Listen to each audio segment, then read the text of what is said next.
all the ways that I train my back. Hi, I'm Jonathan Pritchett with Theology, Geek, Fitness, and in this video I'm going to go over the ways that I do back exercises with the equipment that I still have left, because in 2024 I downsized the amount of equipment that I had either here at the office or at home or in my car, my travel equipment bag.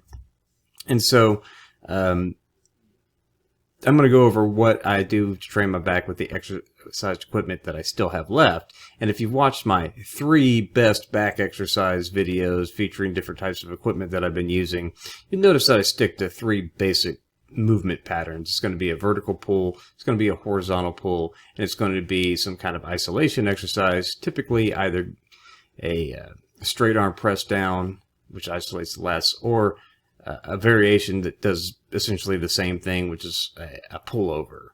So those are basically the only exercises I ever do to train my back. I just do it with different types of equipment. So my vertical pulling is typically a pull-up or a chin-up or, neutral grip pull-up or something like that.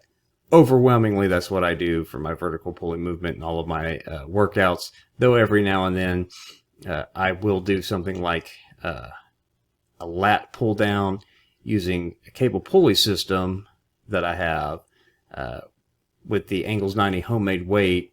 It's basically a net that can hold up to 400 pounds, and I'll just throw a sandbag or some other weighted objects into it and then just do my lat pull downs that way.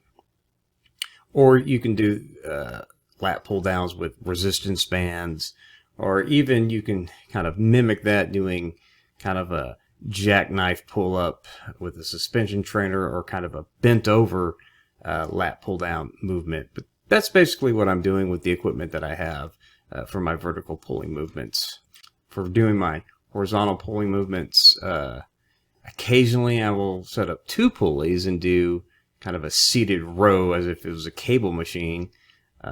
But most of the time I'm just doing body weight rows, or I'm using weight for my body weight rows, or I'm, sometimes I'll do on rings or a suspension trainer.